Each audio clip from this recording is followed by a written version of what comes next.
Hello everyone, and welcome back to History of the Ancient World. Today we're journeying back in time to walk among giants, to a world where gods and mortals intertwined in epic tales of creation, conflict, and love. We're diving deep into two of the most fascinating pantheons the world has ever known, the gods of ancient Egypt and ancient Greece. On the surface, they might seem worlds apart, one born from the fertile banks of the Nile, the other from the rocky shores of the Aegean Sea. But as we'll discover, these divine families share more than just a taste for drama. Let's start in the land of the pharaohs. Egyptian mythology is deeply connected to the natural world, especially the life-giving Nile River. At the heart of their creation story is the sun god, Ra. Imagine this. Before anything else existed, there was only a dark, watery chaos called Nun. From these waters, a mound of earth arose, and upon it stood Ra. He was the ultimate creator, bringing forth the air, the moisture, and eventually, all other gods and humanity itself. Ra's daily journey across the sky in his solar barge was a powerful symbol of life, death, and rebirth.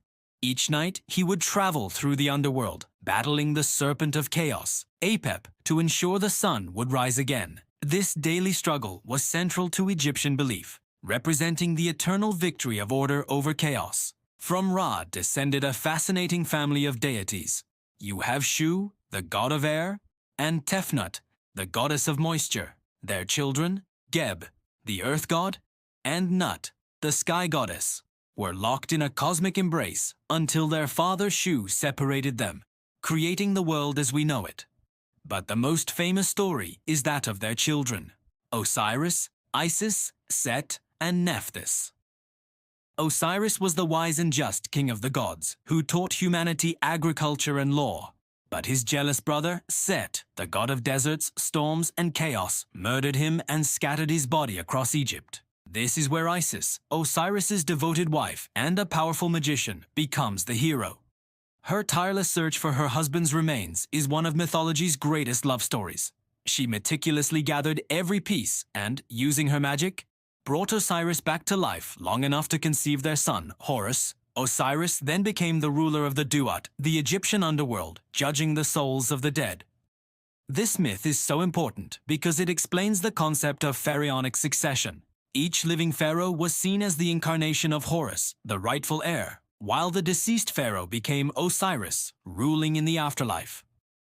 The story of Osiris's death and resurrection also mirrored the annual flooding and receding of the Nile, linking the divine realm directly to the cycle of life in Egypt. Now, let's sail across the Mediterranean to ancient Greece. The Greek gods are a completely different vibe. If the Egyptian gods were majestic and somewhat remote, the Greek gods were, well, a lot more human.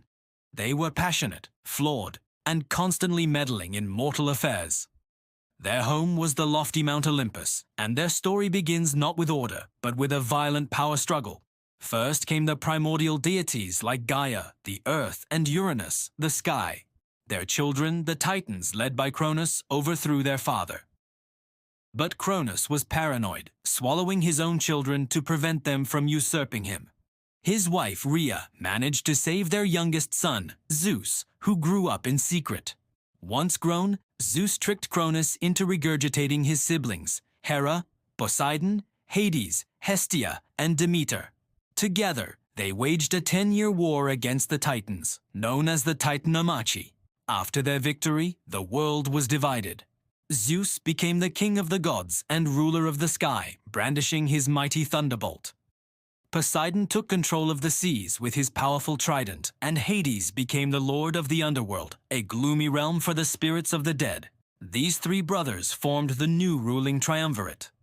The Olympian family was large and complicated. Zeus, despite being married to his sister Hera, the formidable goddess of marriage, had countless affairs that resulted in many famous gods and heroes. There's Athena, the goddess of wisdom and warfare, who sprang fully formed from Zeus's head. Apollo, the god of music, prophecy, and the arts, and his twin sister, Artemis, the fierce goddess of the hunt and the wilderness. We have Aphrodite, the stunning goddess of love and beauty, who, in one version of the myth, was born from the sea foam. And of course, there's Ares, the god of war, and Hermes, the swift messenger of the gods. What makes them so compelling is their humanity.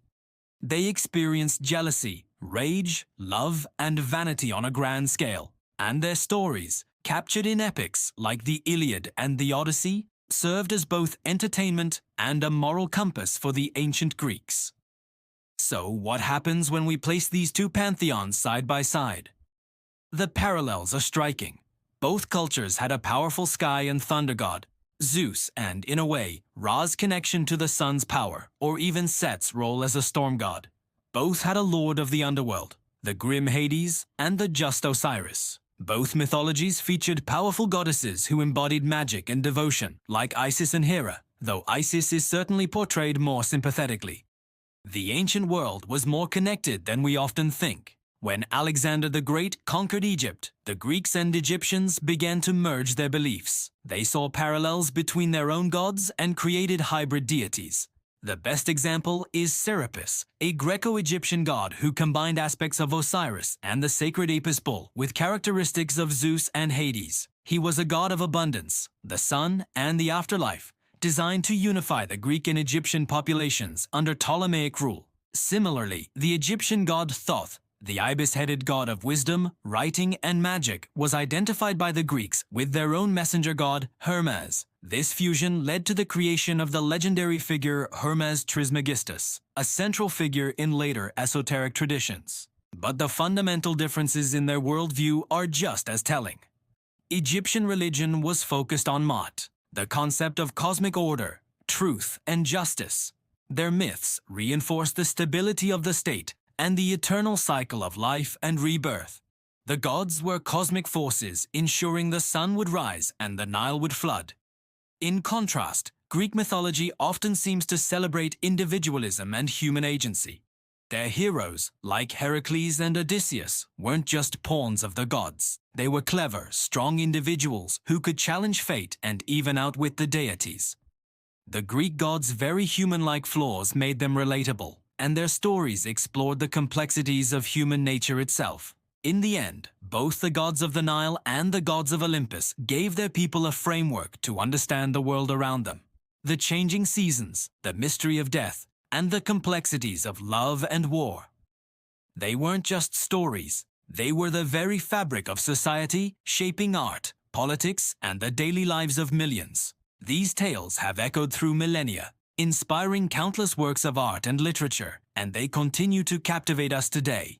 They remind us of a time when the world felt magical, and the heavens were filled with gods who were as flawed and fascinating as we are.